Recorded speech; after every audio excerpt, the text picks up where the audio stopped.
Yo, Philly has been putting in the work to uncover something crazy that's been going on in the Pokemon community, and that is the mass faking of shiny Pokemon. Not fake reactions, but hacking your game to generate a shiny Pokemon on command, and it is out of control. So I'm going to break down one of the bigger stories, but I also want to talk about how this developed because it was pretty funny. Philly made a tweet like, hey, send me some fake shinies, I want to make a video, it's going to be funny, and then people started apologizing before getting caught faking shiny reactions, and then it got crazy. Pokemon YouTube streamers are so weird. None of them want to shiny check with the L button because that is how people are faking it. They have a hack switch, and then by pressing the L button, it runs code that forces a shiny encounter. So if you're on someone's stream, you're like, hey, show the controller and press the L button before an encounter. While you're doing the encounter, then that shows that they are hacking reactions. That's also led to some pretty funny things. Hey, yo, I can't see the controller. They're faking shinies. And it really do be like that. So Philly was cracking down on people as the shiny hunting police, and Kyle came out and admitted he faked a double shiny encounter on Christmas Eve using the L button method.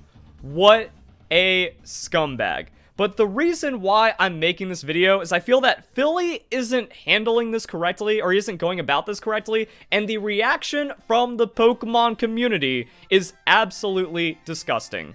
Ain't no way I saw a twit longer about faking shiny Pokemon. People are overreacting. Bruh, people hack shinies all the time. People who are mad need to touch grass. It continues to prove that the Pokemon community is the worst community in gaming. The mass support of lying, cheating, stealing, scamming, manipulation is insane. And don't worry, we have our fair share of pedophiles like Weedle, Twin Needle, Nappy, Mudkip Mama, and so many more. Grooming has happened, death threats, doxing, swatting, all of that you can find in the Pokemon community as well.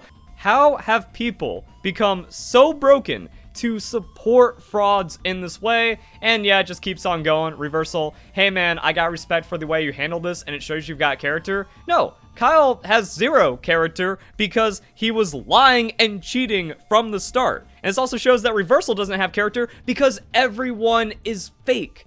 I never liked Reversal to begin with because of how blatantly fake and desperate he is. But I mean, look at this garbage. I'm glad you apologized to your own community because they are the ones that matter most. But the community never mattered to Kyle because he did this to them to begin with.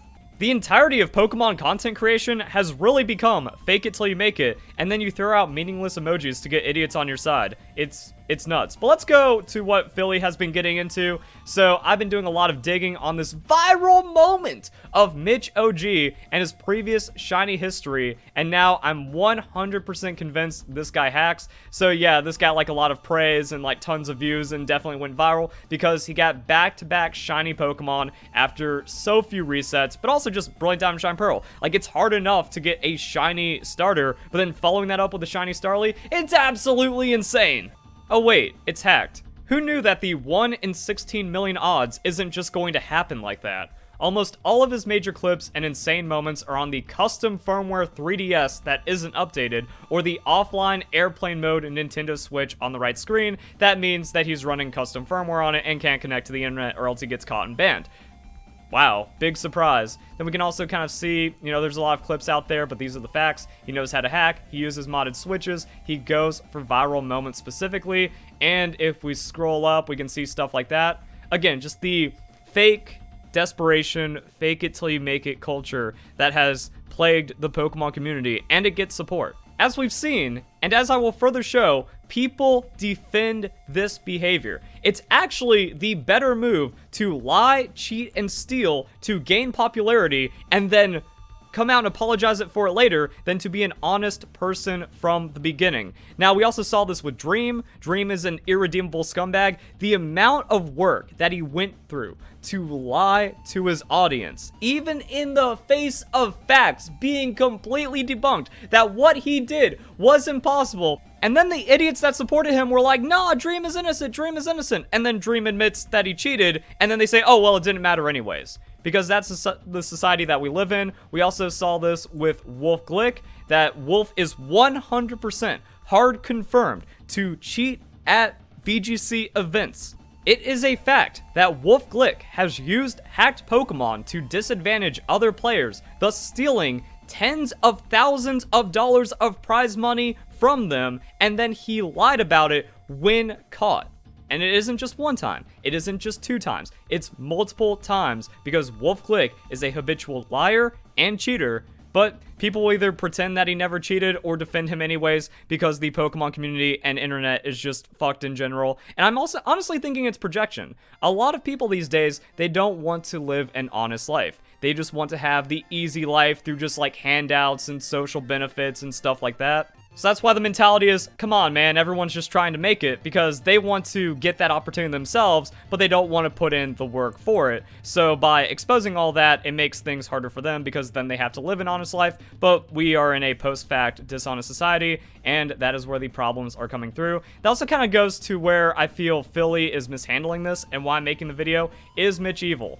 Yes. Lying, cheating, manipulating, these are evil traits. There's even a strong argument that he is stealing attention from honest people that deserve it.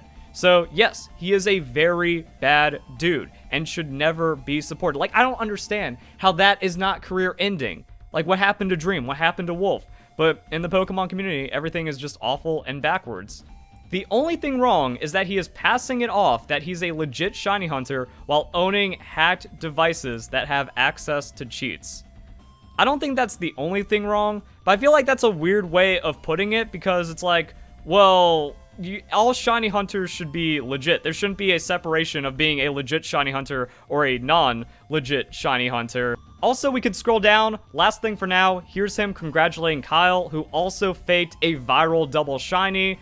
Very sus emojis and all stuff like that. And like, that's another weird thing, because it all comes together. Kyle and aDrive are so close that Kyle got the 2nd episode of aDrive's Baby Lock to celebrate the birth of his child. I wonder who Kyle learned it from. I'm wondering how all of this stuff is coming together. But I just find it strange in general how anyone would support aDrive, because aDrive has a hacked 3DS for his randomizers and has a hacked Switch for his randomizers. The last thing you should own as a shiny hunter is a hacked console of any kind for any reason. Also, aDrive hacked Pokemon to use in leagues, so he isn't legitimate at all. I really can't comprehend the stupidity it takes to support aDrive if you've been inspired by him to shiny hunt when he doesn't care about you or legitimacy, and he's just a dishonest person in general, as we've learned over the last couple of years with the fake leak, clickbait, and also just the way he scalped the box breaks. aDrive would shove you into traffic to pick a quarter up off the ground, but as we've seen, the Pokemon community is toxic and stupid. I'm gonna be real, I don't really care, and personally, digging stuff up like this is petty. Only in the Pokemon community is the truth, is uncovering something this crazy like the mass hacking of shiny Pokemon and exposing fake viral moments seen as petty. We've also seen this with Wolfey. People are mad at me that I proved Wolfey was a cheater, and that also the maker of PK Hex, the maker of the hack, came out and confirmed that Wolfey is a hacker. The world champion of any game or any sport coming out as a cheater is a big deal, but the cognitive dissonance of the Pokemon community, baffling. Clout chasing. You mean faking content isn't the clout chasing? Mass lying, cheating, stealing, manipulation, scamming, fraudulent behavior, that's not clout chasing. The truth is seen as clout chasing in the Pokemon community. It's nuts. I'm gonna be honest with you, this isn't a big deal. The fact people care makes me laugh, ha ha ha. This dude is laughing at honesty. This is a bad person. I mean, we can just kind of keep on seeing it get worse and worse, because all of the Poketubers, the influencers, the people with influence in the Pokemon community, they are liars, cheaters, and stealers. They are evil people at their core, and we can see how that is manipulating the entirety of the Pokemon community to where the audiences are becoming bad, dishonest people. As a hacker, when I saw the video on TikTok, it definitely looked like horrible acting and one of the simplest cheats to run. And see, that's another thing, like one of the simplest cheats to run. I can only imagine what hacks aDrive has access to and has commissioned, because he's doing it for the randomizers, so making it to where, you know, just there's something more complex or a different way of getting shiny Pokemon for a game that wouldn't be too hard, or just kind of like modding a base game to have lower odds and thus getting more content and more reactions. There we go. That's another thing, like, why does anyone care about shiny hunting when all the reactions, or at least 99% of them, are clearly fake? That's not entertainment content, and then the person doing it just hacks the game anyways. Why care? If he hacks, he hacks. Honestly, it's not worth the effort of digging up my boy. Let him do him. This is what's happened to Pokemon. This is what happens to people when all of their social interactions are online and everything they're exposed to is fake, and then they just become dishonest from it, and there is no reflection on it. There is no admittance to anything wrong. And then again, I think it's a lot of projection. Like I said, people are sad with their own miserable lives, and because of that, they're like, well, maybe I'll get a chance, because then I'll have the opportunity to be dishonest and get ahead in life. And we just don't live in an honest society anymore, and you can see that all the way down in Pokemon, and even the toxic, mocking behavior that comes from that. If you're legitimate in Pokemon, you actually get bullied for not cheating. It's a fact. And it's weird, and that's where we are. So yeah, like I said, I want to kind of go a bit further on this, because I don't think Philly has it in him to be harsh enough to like really use this to move the community forward. It's a really good expose though, and that's just kind of where we're at. So hope you guys enjoy the video. Maybe it's kind of hard. Also, it's probably hard to have a nice day after this if you care about Pokemon or if you're just a good person. But yeah, thanks for watching.